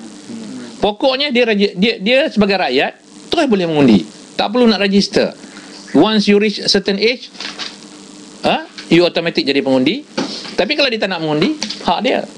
So I don't agree kita wajibkan mengundi, tetapi automatic registration should be practiced like in some other countries. Jadi dengan automatic registration tak perlulah kita kata kita ada 4 juta rakyat kita tak mendaftar. Dah jadi satu isu, satu problem, dan kita pula kena keluar pergi berkempen, pergi dalam program kita buka kemah lah nak mendaftar orang sampai mengundi. Come on lah, ya. Kalau automatic dia terus. Cuma kita ada isu lagi sini. Satu tadi yang isu perlembagaan tu, bahawa seorang tu mesti memohon jadi pengundi. Saya rasa ini mudah saja. Semasa kita nak, kalau kita nak jadikan yang automatic lah, masa kita nak tukar IC umur 18 tahun misalnya kan, masukkan satu clause tu kan, sedia jadi pengundi kan. Biar kalau dia tak nak, dia sendiri tak nak jadi pengundi, ya. Kalau dia tick dan dia sign, artinya dia agree jadi pengundi. Macam tu tak payah ubah perlembagaan pun, ya. Kita dah bersetuju dalam orang nak ambil IC, masa nak ambil IC umur 18 tahun, ya. Jadi saya rasa automatic registration should be accepted dan memberi peluang kepada orang untuk mengundi pada satu masa. Kerana apa, saudara sekalian? Mungkin kalau dia daftar pun mungkin dia tak nak mengundi. It's okay, tak nak mengundi kan. Tapi when it matters nanti, bila tiba-tiba satu isu berlaku yang kita rasa kita need to voice our support or our protest, masa itu tiba-tiba kita nak mengundi dalam pilihan raya kerana kita rasa isu itu besar. Contoh dalam pilihan raya 99 bila berlaku reformasi, ramai orang tak mendaftar. And reformasi ini satu isu yang penting, ya. Kita nak ubah. Tapi tak sempat, tak mendaftar lah dan sebagainya. Maka you are not allowed to contribute dalam dalam pilihan raya tersebut kerana kita tak daftar. Nak daftar dah terlambat. Tapi kalau masa tu automatic registration dan ada kesedaran, maka orang akan mengundi dan peratus mengundi pun akan tinggi. Peluang orang tu dapat dilaksanakan, the rights dapat dilaksanakan. Jadi saya rasa automatic registration ini is very pertinent dan penting dilaksanakan. Umur 18 tahun, ya. Kami pergi ke was it Germany or UK 18 tahun juga, ya. Was it Germany, Ireland, macam mana Ireland 18. Some of the countries now are thinking about bringing it down to 16. Kita tergigih 21 nak buat 18 pun tak boleh. Di Malaysia kita dah bincang perkara ni, ya. Biarlah, kata Parti BN kata biarlah 21 tahun je lah, sebab dia tahu the younger age ni dia more critical, dia more exposed, ya. Walaupun ada orang kata 18 tahun ni dia orang baru masuk PLKN, dia orang akan di basuh untuk menyokong. Asal itu tidak 3 bulan tu tidak akan mengubah orang bila balik dia dengan Facebooknya, dengan Twitternya, dia following the issue, ya. PLKN tidak akan boleh mempengaruhi, ya. Tetapi ini yang ditakuti, ya, the new media, the new social media ini yang ditakuti. Tetapi umur 18 tahun orang dah boleh masuk polis, boleh training, ya, polis dah boleh tangkap orang dah, ya. Kemudian dah boleh sign kontrak buat tu, JPA-nya bukan main-main. Dia punya liability-nya kalau tak bayar balik beasiswa, maksud apa namanya, 1 juta kena bayar kan, 18 tahun. You are already signing a big issue in your life. And then ramai yang dah kahwin pula, 18 tahun dah boleh kahwin dah, ya. Nak mengundi tak boleh. As if lah nak mengundi ni macam satu decision making yang terlalu besar, that you must be 21. So memang dalam PSC ni bila kita buka untuk pendengaran awam, ramai yang mencadangkan, dan I think ada beberapa buah negara saja yang tidak melaksanakan 18 ni. Yang lain semua 18, ada yang 17, ada yang nak buat 16. Kita lah antara beberapa negara sangat belah-belah aja, ya. Seluruh dunia ni yang insist on 21. Ada juga rakan-rakan daripada UMNO dalam PSC tu minta naikkan 25 pula lah. Pun ada. Jadi I think ini banyak berdasarkan kepada kajian trend sokongan. Merdeka Center ada buat yang muda lambah sokong bangkang yang tu. Jadi itu influence the decision. Tapi kita kata lebih baik kita bagikan hak ini untuk memilihnya kepada rakyat yang sudah matang. 18 tahun is not is the correct age now, for them to be involved in politics. Next question tadi. PR yakin untuk mengekalkan kuasa empat negeri, dan do you think you gonna add more? Ya, saya rasa keempat-empat negeri yang kita ada ni sangat stabil, ya. Kelantan stabil, Kedah banyak membuat perubahan-perubahan walaupun dalam suasana kepimpinan Kedah ada sedikit perbezaan pendapat, tetapi perbezaan pendapat ini kerana nak buat lebih. How can we do more? Ya, itu yang pentingnya. Dah berasa kerjaan ni doing good already. Hasil negeri bertambah, management pengurusan balak very much better. Tapi how can we do better? Agaknya itu yang menimbulkan perbezaan pandangan antara pemimpin, dan apa yang kita lihat sehari dua ini, beberapa isu di Kedah. Di Pulau Pinang dan Selangor saya rasa macam Pulau Pinang ni macam seolah-olah tidak ada apa masalah lah, dan kita jangka kerajaan pakatan akan bertambah kuat lagi, dan saya yakin PAS daripada 1 kerusi kita boleh dapat 4 atau 5 kerusi, dan kita akan menjadi a stronger player dalam kerajaan negeri Pulau Pinang. That shows how stable we are in Pulau Pinang. Dan BN di Pulau Pinang pun dengan gerakannya yang dah hilang sengat, MCA pun yang entah ke mana, ya. UMNO pun tak berbalah sama sini dalam kawasan-kawasan masing-masing, sampaikan, ya, sampai kita dengar atau kita baca semalam, BN masih lagi nak meletakkan Daulah Badawi sebagai calon. Can you imagine? Ya, bukan salah meletakkan Daulah Badawi, tapi dia former Prime Minister, now a backbencher, tone lagi. Ya, kalau mungkin dia boleh menang, tetapi apa idea untuk meletakkan seorang yang telah menjadi negarawan balik ke dalam parlimen hanya untuk menjadi backbencher, ya, bila loceng bunyi bergegas masuk nak mengundi. Is this the way you treat negarawan, ya, orang yang bekas memimpin? Tetapi nak juga kerana takut kalah, kerana berasa tonnya tu bekas Perdana Menteri itu akan memberikan kemenangan, so they are desperate. Ya, UMNO is desperate. So di Pulau Pinang we feel that kita akan dapat kekalkan, malah akan bertambah baik. Di Selangor, saudara sekalian, I think dari segi pengurusan negeri, kebajikan kepada rakyat, pengurusan keuangannya, Selangor remains the top, ya.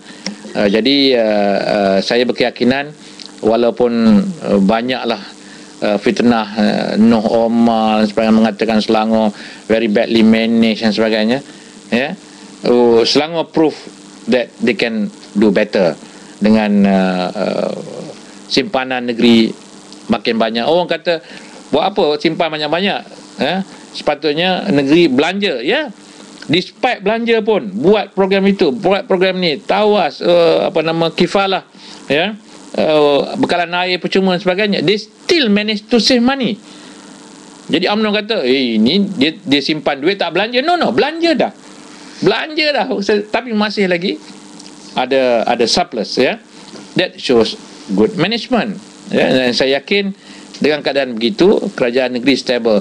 Dan banyaklah ancaman-ancaman macam apabila kita tukar pengurusan buang sampah, alam flora dah tak boleh lagi dah, dia dah besar kepala dan dah lalai dalam kerja dia, tukar. Jadi bila tukar tu ada yang people not happy, sabotage, sampah tak dikutip. Tapi perkara itu dapat diselesaikan dengan cukup cepat, dengan cukup baik. Hari ini pengurusan sisa-sisa buangan ni dapat dilaksanakan dengan baik. Artinya apa? Efisiensi dalam majlis-majlis tempatan menggambarkan satu kepimpinan yang tegas, ya. Jadi saya yakin Selangor akan dapat meneruskan kesinambungan. Jadi dan ada kemungkinan menang yang lain. Saudara sekalian, kita sedang melihat Negeri Sembilan, ya, Terengganu, ya. Kita akan buat pendekatan yang mengejutkan di Johor. Johor kita masuk dengan bersungguh-sungguh Pakatan Rakyat, ya. PAS, PKR, DAP, now we are sending our top leaders, ya, untuk memastikan kemenangan kita di negeri tersebut. Jadi kita ada keyakinan we can do much better di Putrajaya dan juga di negeri-negeri yang lain hingga boleh merubah beberapa kerajaan negeri yang lain, ya. In open tender, does it too small and newly founded enterprise act? What is the idea of an open tender? I think kita kena go to the basic, ya. Kita nak get good result from our project, ya. Hasil yang lebih baik dengan harga yang paling baik. That is open tender. Ya, kita tidak nak macam yang lepas-lepas ini tender diberikan kepada orang-orang tertentu, tetapi di sana, ya, berlaku ketirisan, ya. Yang dapat tender menyerahkan kepada subkontraktor, ke bawah lagi, sampaikan di peringkat pelaksanaan orang itu tidak dapat melaksanakan kerja dengan baik kerana duit yang diperuntukkan sudah hilang di jalan, ya. Jadi kita tak nak yang ini berlaku. Ini yang berlaku dalam direct negotiation.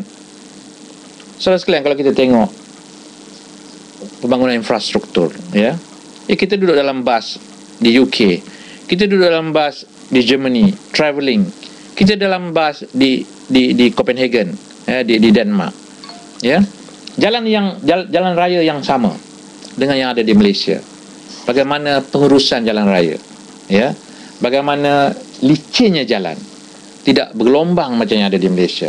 Dengan kos yang banyak di Malaysia, masih lagi jalan tidak berkualiti, substandard. Macam mana boleh jadi demikian? Di mana silapnya? Okey? Sama ada pengawasan JKR ke ataupun material yang digunakan, tidak ada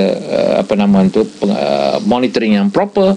Jadi menyebabkan wang yang begitu banyak, hasilnya masih lagi kualiti yang rendah. Tetapi kalau kita berikan kepada suatu sistem tender mengikut persaingan yang sihat, maka kita akan, yang lebih penting ialah kita beroleh hasil yang lebih baik, ya. Kalau kita nak bandingkan antara MNCs, ya, multinational corporation yang disebut sini, persaingan dengan syarikat-syarikat kecil yang baru terbit, memanglah kita akan berhadapan dengan MNC yang boleh menawarkan kerja yang baik. Tetapi kalau keupayaan kerja itu sama, kenapa syarikat-syarikat yang baru ni mesti menawarkan harga yang terlalu mahal? Kenapa MNC boleh memberikan tawaran yang lebih baik, lebih murah misalnya? Ya, artinya adakah MNC nak rugi? Ya, atau adakah syarikat kecil kita ni nak untung besar? Ya, so get the proper people to manage your small company so that you can offer a good project and you can offer a good tender. Ya, kalau tender kita tinggi kerana kita syarikat kecil, apa maksudnya? We are not ready. Kita kecil, kita kena meletakkan harga yang mahal sehingga negara akan mengalami kerugian. ya, tak ada makna apa-apa. Ya, walau macam mana pun dalam mengawal daripada dikuasai oleh misalnya MNC sini atau multinational corporation ini, mungkin dalam certain criteria of project kita boleh hadkan ini kepada local companies. Tetapi kena bersaing ni kalangan local company. Jangan pula kata ini local company ni macam mana Bumiputera nak lawan China. Ya, kita jadi sampai bila kita nak berlawan? Adakah kita nak berlawan sesama Melayu? Okey, ini hanya buka kepada Melayu saja. Datang Melayu yang besar, Melayu yang kecil. Kami Melayu yang kecil tak akan dapat. Habis bila? Bila kita akan dapatkan kualiti? Kerana kita sentiasa nak bagi sampai ke peringkat peluang pada sama kepada orang yang bawah. I think peluang yang sama ini ya memerlukan syarikat-syarikat yang membuat beberapa pembaikan, gabungan misalnya ya untuk bersaing dalam tender-tender yang besar. Dan kalau kita syarikat yang kecil nak bertanding untuk tender yang besar pun tak menasabah juga. You cannot challenge. Ya. So sebab itu kita ada kelas-kelas ya, ada kelas F, kelas B, kelas C, B, A dan sebagainya. Itu kerana melihat kepada keupayaan. So ada tender-tender ni pada kelas F saja. Takkan MNC nak masuk untuk kelas F. So kita challenge, bersainglah di situ. Tapi yang pentingnya tidak ada direct negotiation yang boleh membawa kepada salah guna kuasa. Open tender. Ya. The best bidder. Ya. Bukan yang the cheapest bidder. No. The best bidder. Sebab itu dalam pengurusan tender terbuka ni tak semestinya yang paling murah tu dapat. Ni bantainya syarikat tu letak saja murah, tiba-tiba terbengkalai tak guna juga. Rekod, latar belakang syarikat semua ni diambil kira. Jadi itu jawapan saya.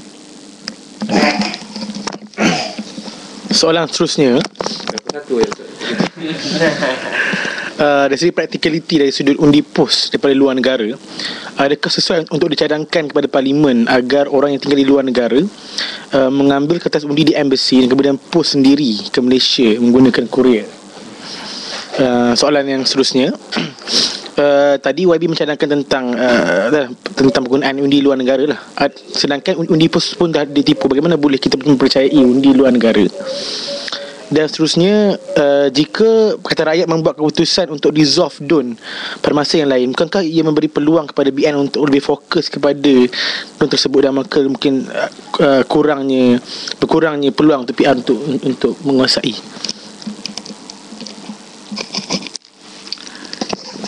Soalan yang pertama mengenai undi pos ya. Undi pos tadi yang aspek yang macam mana? Dia boleh tak kita ambil sendiri kertas ini cadangan? Dia kita sebenarnya ada allergy sikit ya. Fobia sikit tentang undi pos ni. Bukan fobia pathological tapi fobia yang bersebab ya. Kerana kita ada experience in all the election previously di mana undi pos ini 90% goes to the one party ya. 90% adalah 1-2 kes undi pilihan kecil yang lain sikit, tapi more than 90%. Sibu for example, I was there, pilihan kecil Sibu, calon DAP dah leading 3,000 lebih, tapi undi pos belum dapat masuk lagi. Daripada 2,000 lebih undi pos tu, calon DAP dapat 100 lebih saja. Jadi katalah dia hari tu dah menang 2,000 lebih, datang undi pos kalah. Tapi oleh kerana dia dah leading undi rakyat ni, jadi daripada 3,000 tinggal 300 saja dia menang. Itu undi pos. Macam mana kita nak menganggapnya? Orang kata itu betul dia mengundi. Ya, mengundi dalam suasana tempat mengundi dikawal oleh kapten, major dengan uniformnya. Ya, orang luar tak boleh masuk nak tengok ya. See, it's not the right process. Sebab itu kita nak perkecilkan undi pos. Alhamdulillah undi pos tak ada lagi. Ya, kecuali kita dimaklumkan bagi tentera yang bertugas di sempadan di pulau-pulau Spratly ke di mana-mana at the day of election, they may not be able to vote di pengundi awal. So mungkin dia orang yang akan undi pos, dan jumlahnya kita diberitahu ada lebih kurang dalam 5 battalion, 6 battalion, which is about 3,000 to 3,500 only daripada berpuluh ribu tentera ni. Okay, so I guess it's fair. Tiba-tiba kita nak buat undi luar negara, undi pos pula. Now daripada fobia tadi, you suka pula. Sebab itu kita dari Pakatan Rakyat mengatakan, kalau boleh bukan undi pos luar negara ni, undi awal juga buat di embassy. Datang. Oh, macam tu susah lah, sebab Amerika tu besar ya. Seorang duduk di Ohio, tempat mengundi kedutaannya di mana ya, kedutaan Malaysia di Washington ya. Mereka nak pergi ya. Okay, maybe kita buat di consulate sama di belah LA ada, mungkin ada 2-3 tempat. Tapi yang lain, yes, we want to cater for everybody, tetapi kadang-kadang tak boleh lah. Jadi for compromise-nya, kita mencadangkan buatlah di kedutaan dan wakil-wakilnya.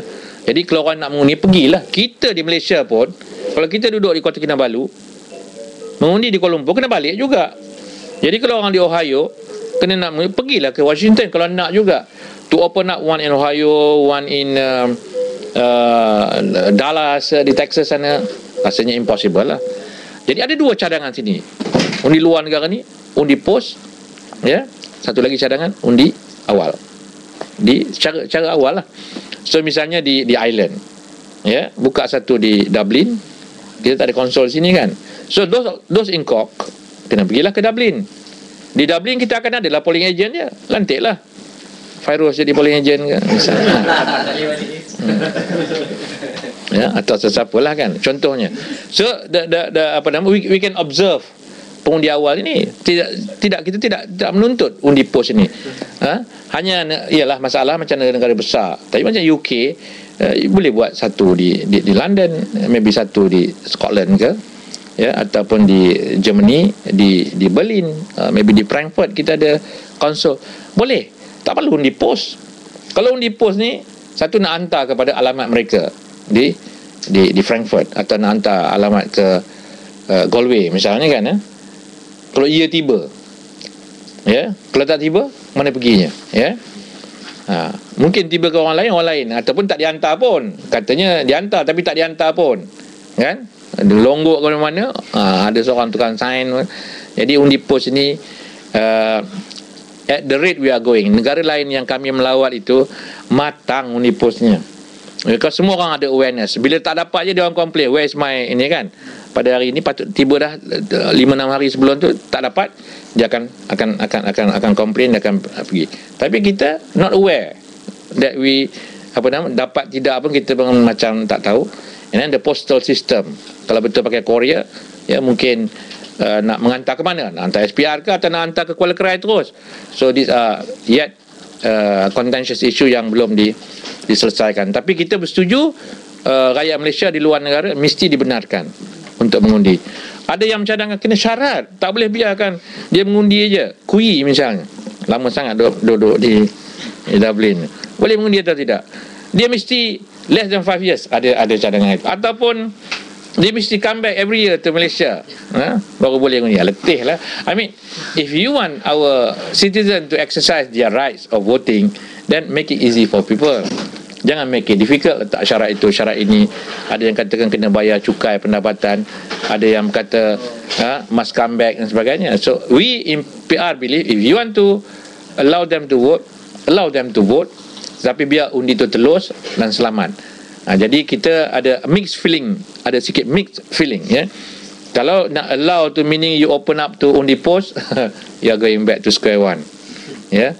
Kalau dulu ada katalah 80,000 undi pos tentera, tiba-tiba dengan undi luar ni kita akan dapat 200,000 undi luar, lagi ramai undi pos yang terlibat, and our phobia for undi pos ini akan menyebabkan lagi masalah, ya, dalam hal ini. Tetapi kita menyokong supaya semua citizen di luar negara dibenarkan untuk mengundi, dan cadangan terbaik ialah mengundi di kedutaan. Betul? Undi pos satu lagi. VR buat dissolve adun at a different time, is it an advantage or disadvantage? The advantage or disadvantage depend on how you manage the state. Okay, if you have not managed the state, you are just delaying, the eventuality. Something yang akan berlaku, ya kan?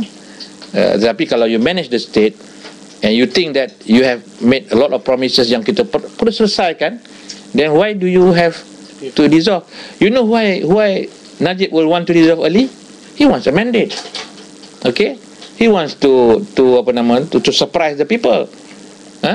But the state does not need to follow. You know, the state has its autonomy. Dia ada priority dia. Kita tak perlu mandate apa benda. Mandate kita 5 tahun. No, why should we follow? Itu the basic argument lah. Because masing-masing ada sebab nak buat election cepat. Adakah sebab itu sama dengan kita? Kalau tak sama, why should we follow? Ya. Kalau kita takut nak buat secara berasing ni, BN juga takut. Ya, kalau dia buat sekali, mungkin dia boleh menang salah satu, boleh menang dua-dua. Kalau dia buat berasingan, dah lah parlimen kalah. Besok DUN pun kalah. Dia pun takut juga. Ya. So the fear berlaku di kedua-dua pihak. Sebab itulah Najib pun tak berani nak buat bila dengar Tan Sri Khalid kata tak nak buat sekali ni. Dia buat juga. Last year Guan Yin kata kalau buat last year we are not going to follow. Kita akan buat lepas pada. Jadi perkara macam tu menunjukkan bahawa bukan kita je yang gempar, yang takut nak buat berasingan ini. Tetapi BN juga. Dan kita jangan berasa wajib buat sekali. Itu sebenarnya peraturannya tidak begitu.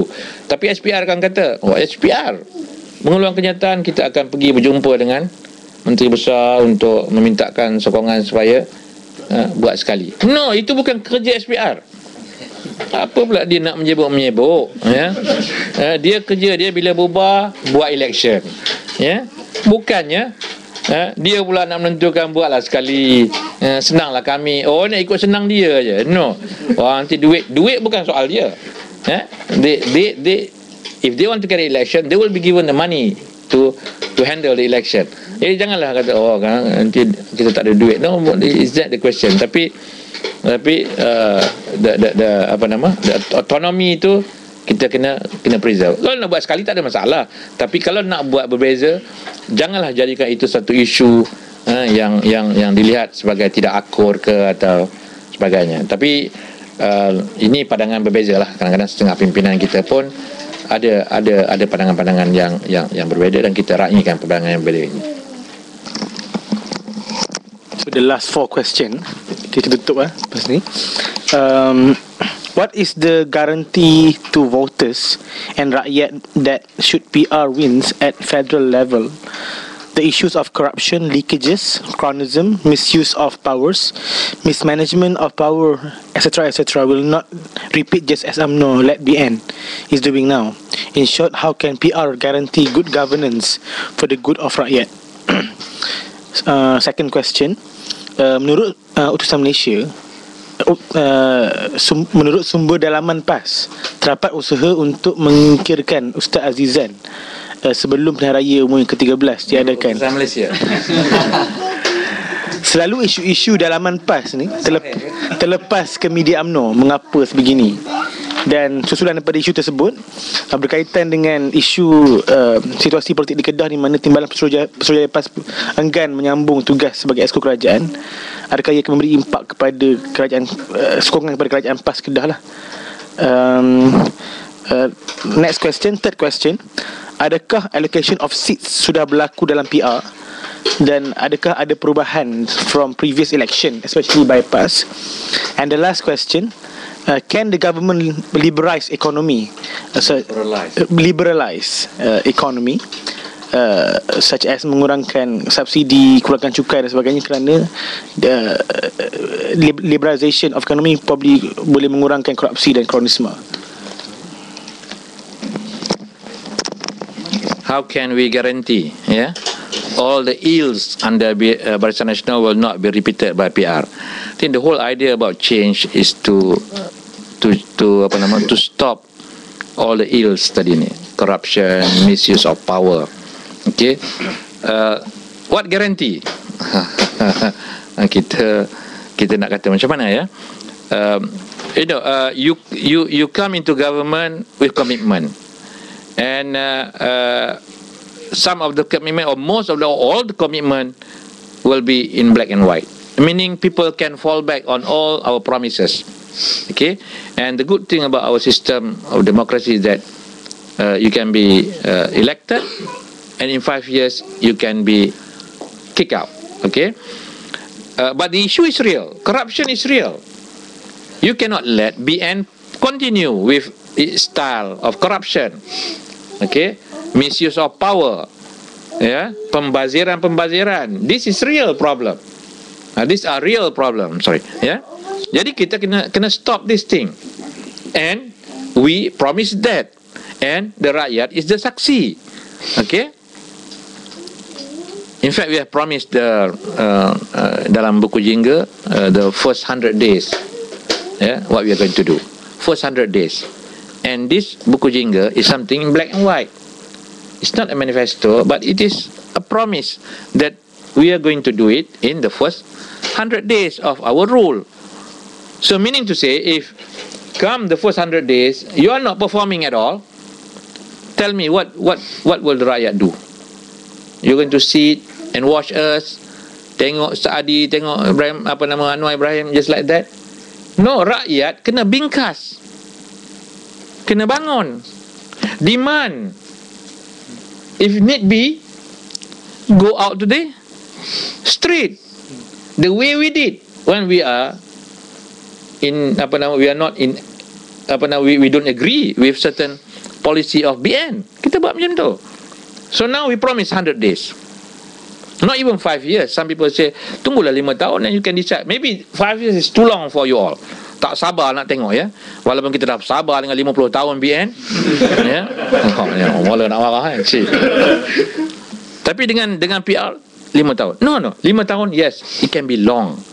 Can be long for some people who give all the support to PR, nak tengok perubahan. Yet tengok minister lavish spending. Okay, one term MP, rumah besar, changing cars, lifestyle dah berubah, Of course, you cannot wait 5 years. Orang dah marah ni, and we as a new government would not want to be thrown out in the first term. It is personal image kita, maruah kita, because kalau kita buat hal macam ni, when they go back to BN, it will be another 50 years pula kan. So we want to maintain our dignity. Sebab itu the check and balance must be there. We are not saying no opposition. No, let there be opposition. Okay, check and balance, and we must be open. We must be transparent, so that people can can cross check us at any time. That's the guarantee. And then how can we be sure? Well, people are there, and we trust the rakyat, not just BN supporters, our own supporters. We are supported a lot by NGO. You think this NGO will keep their mouth shut just because PR naik? Tak apalah, let PR repeat all the mistake, we keep quiet. No, people like supporters like people like Ambiga, people like Bar Council, Suaram. You think they will keep quiet if you see Pakatan Rakyat misusing the power? No, they will speak. Inilah check and balance that we want. And kita leaders must be truthful. For example, we can declare our asset, like the way Penang did, Selangor did. Buat, declare, and then you can openly, bukan declare just to the Prime Minister or to the Menteri Besar, but declare openly. Open tender, you can check.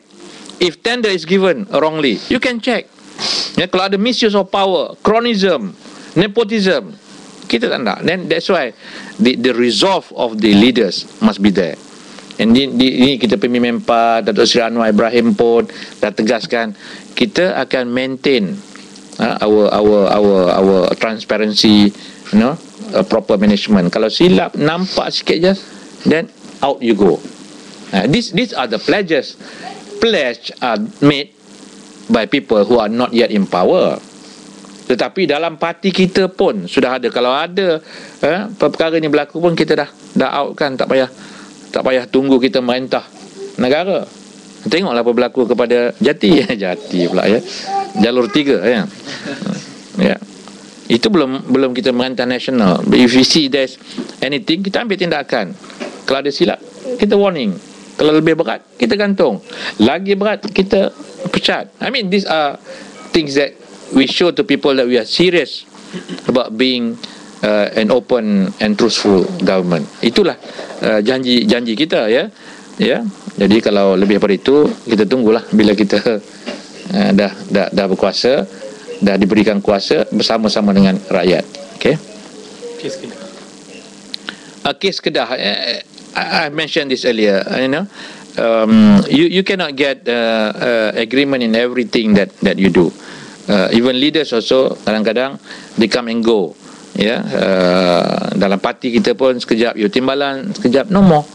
Ya, sekejap you are nobody, then suddenly you are naik president. I mean, from nobody you can timbalan president. I mean, these are normal thing dalam pengurusan kita. And democracy must not only be seen in the general election.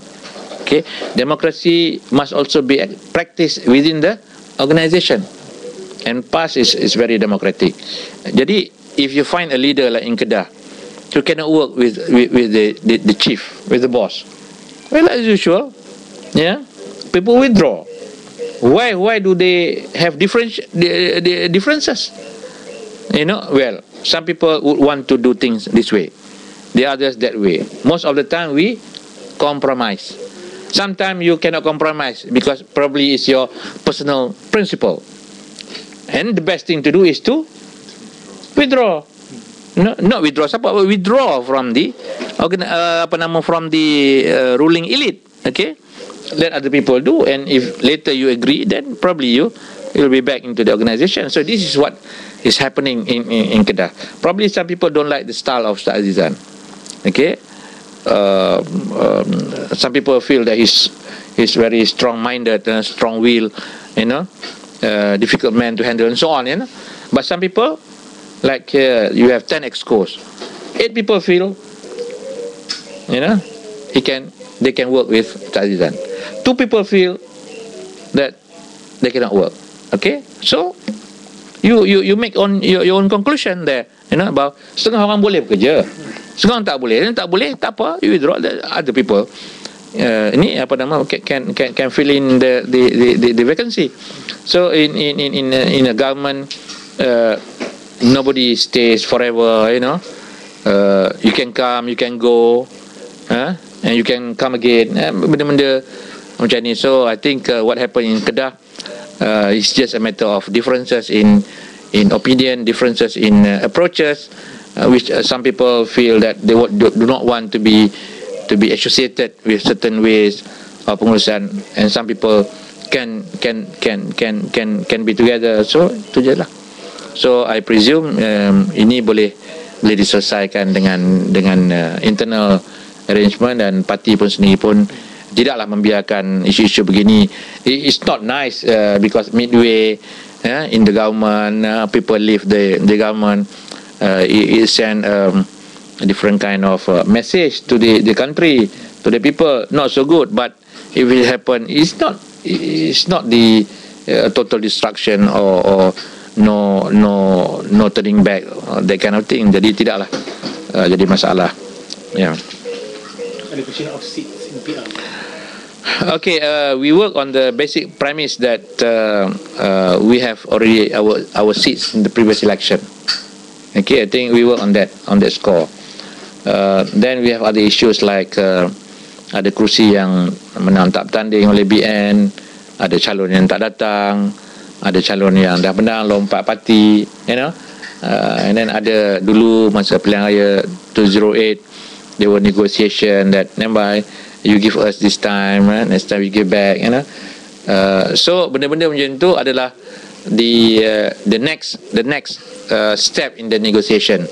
But basically kita remain macam PAS bertanding 66 kursi. At least for us it is 66 kursi. Kalau ada lagi kursi tambahan adalah seperti yang saya sebutkan tadi, reason dia, beberapa reason, but it must be mutual lah. Mutual, cannot be that you demand, you must give, you know. no way. I mean, we have to respect the other parties. So I can confirm that PAS also ada minta beberapa kursi yang dipertandingkan oleh PKR, oleh DAP, vice versa. PKR pun ada juga minta kursi-kursi yang dulunya PAS bertanding, sama ada di DUN ataupun di Parlimen. So I foresee there will be some more negotiation, discussion, so that we get the best combined seat. PAS dulu bertanding hanya satu di Sarawak, none in Sabah dan Parlimen. So this time around, I think we are looking for a few seats, to show that we are indeed Pakatan Rakyat. We have a representative in Sarawak. So I think in Sarawak it's quite easy because firstly we have only one, and then we have seats yang dulu BM6 tak bertanding. So nobody can claim that it is their seat. Okay. Macam itulah. And also there are seats that were calon bebas bertanding. So any party can claim. So that is a point of discussion yang kita boleh buat. So in the end, I think we foresee that PAS dengan Sabah lagi kita ada beberapa kursi, we will stand in more than 70 seats lah. So negotiation is still going on, and I can assure you that once if suddenly the parliament is dissolved, we will be able to settle it very fast, because kita pegang pada prinsip yang pernah Tok Guru sebut, kita jangan kedekut, dia jangan kedekut, kita jangan tamak, vice versa lah, ya. Jadi kalau kita tak kedekut, kita tak tamak, then the window for negotiation will be wide open. Last question is liberalization of economy. Well, I think ada terminologi ni kadang-kadang kita pun payah nak faham. Some people say no good to be liberal, tapi liberalize economy, or market economy gitu kan. I mean, that is the current practice. The question is whether liberalizing the economy will help reduce corruption and so on. I think good competition is good. Open competition is good, so that you can get the best of the business. Okay. I think that is the current trend. Tapi kalau pengurusan tu telus dalam pengundian tender dan sebagainya, in procurement, saya rasa tidak jadi masalah kepada negara kita. Open competition ini I think is good for the economy, and kita dalam Pakatan Rakyat doesn't believe in a close control economy yang boleh menyusahkan kita dan juga mengurangkan hubungan dagang kita dengan negara luar. I think ekonomi kita boleh bincang dalam topik yang lain, and you get the proper economists to talk on this. Wallahualam. Tapi yang pentingnya corruption tu yang kita nak lawan. I think corruption ini not just by liberalizing the economy, tapi by strengthening the institution. You can stop corruption. Bukannya strengthening the institution ini maksudnya MACC saja, tapi the audit, the all the ministries yang mengemukakan projek-projek dan tender-tender ni, dia mesti strengthen the system. Tetapi check and balance-nya pun kena strengthen. Kalau kita have a good opposition pun okay. Tapi yang lebih pentingnya bila kita nak menguatkuasakan peraturan undang-undang, that's where the MACC should come forward in independent manner, so that even government officials, the ministers can also be taken to task. Terima kasih diucapkan kepada Yang Berhormat Dr. Muhammad Hatta Amir Ramli selaku pengarah Pilihan Raya PAS Pusat dan juga ahli Parlimen Kuala Krai. Alhamdulillah, masa pun telah menunjukkan jam 11.09 malam. Sebagai penutup, mungkin kita minta YB untuk memberi kesimpulan lah kepada para penonton pada malam ini berkaitan dengan Pilihan Raya, InsyaAllah. this kind of interaction would not be possible 10 years ago. I was here about 14 years ago, in 1998, I think. If you want to meet the people in Ireland, first I have to stop in Dublin, take a bus to Galway, and then sambung ke Cork. But now we can discuss over things in such an easier and more open manner. It could be more interactive.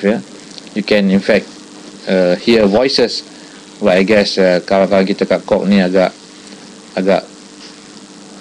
teknologinya tak berapa sound. Belum lagi. But still is a good way of communicating with everybody, not just in Ireland or in UK, maybe anyone who's still awake dekat Malaysia ke, boleh get involved. Yang lebih pentingnya ialah kita resolve to go for change, and this election will be a showdown and satu ketika dan saat yang cukup baik untuk kita melakukan perubahan. Tidak ada ruginya kita melakukan perubahan ini, tidak ada mana-mana parti yang cuba untuk mengambil alih, membawa idea yang boleh merosakkan. That is why dalam negara-negara yang maju, you debate this issue openly. You allow your leaders to debate each other so that people can hear your strong points. What changes you are trying to introduce. Tetapi budaya di Malaysia ni nak debate ni payah sangat. Prime Minister dicabar oleh ketua pembangkang. I think the only fair opponent in that debate is the ketua pembangkang and Prime Minister. Tapi Prime Minister has been shying away, tak nak lah. And then disuruhnya orang, dia kata pergi debate lah dengan Saiful. I mean, this is very insulting. Not insulting to Anwar, insulting to Najib. As if Saiful is a better speaker than Najib. Jadi Tengku Adnan kata pergi Saiful dengan Saiful. So it indicated that Najib memang tak boleh lah nak berdebat dengan siapa-siapa. So I hope they will pass all the info to Saiful. Biarlah kita debate dengan Saiful. But at least the trend now is changing. MCA dah boleh debate dengan DAP, even though orang komen kata the debate turn out to be ceramah lah kan. Well, there's always a start somewhere. We have heard about Sinar Harian organising debates after debates, or forum after forum, involving people from the different divide. I think this is a good start. Hopefully, we can have open debate in the election, live debate, so that at the forum people can introduce the manifesto or the ideas of their party, so that people can be allowed to vote. And then, if you have an open and fair election, I think the whole series of change can be carried out. Jadi ini yang kita harapkan akan berlaku. Dan bagi kita semua, para penyokong perjuangan Pakatan Rakyat PAS khususnya, I think we must come strong this time around, without any exception. Semua orang kena ke depan to give their ideas. I think we are now at the point of structuring our manifesto. We have a few subcommittees yang handle the different topics. So all of us can come forward. For those in the medical line, for example, if you have any ideas about the alternative to the proposed One Healthcare, I think we should come forward. In Malaysia, I think our friends in Papisma are helping out. In fact, they have wakil di dalam jawatan kuasa kecil untuk merangka cadangan-cadangan bagi the health sector. So these are ways that we provide to engage with our fellow members. And I'm also thankful that some of us supporters and members of PAS and other pakatan komponen telah banyak membantu, memberikan sumbangan beberapa siri fundraising yang kita buat. For your information, fund is always never enough, yeah, in this election. The cost for election is not just to put candidates and put posters, but to run machinery, you need resources. So I would encourage all of you yang ada piggy bank tu, apa tabung-tabung tu, it's time to break the tabung, collect and help us to take part in the election in a stronger and more organised manner. Wallahu a'lam. Assalamualaikum warahmatullahi taala wabarakatuh. Terima kasih kepada YB di atas masa lebih daripada 2 jam kita bersidang pada malam ini. Jadi semoga segala apa yang telah diberikan, input telah diberikan melalui video telekonferensi pada malam ini memberi manfaat kepada kita dan menjawab beberapa persoalan di antara kita. Dan insyaAllah PRC UK Ireland dalam sesi yang akan datang akan cuba untuk menyediakan lebih banyak lagi sumber-sumber penerangan kepada rakyat, khasnya kepada rakyat Malaysia yang tinggal di UK dan Ireland. Terima kasih kepada semua yang sanggup menunggu, dan insyaAllah akan ada lah kita akan sediakan recording malam ini untuk tontonan semula. Jadi dengan itu kita tutup majlis pada malam ini dengan Subhanakallahumma wa bihamdika.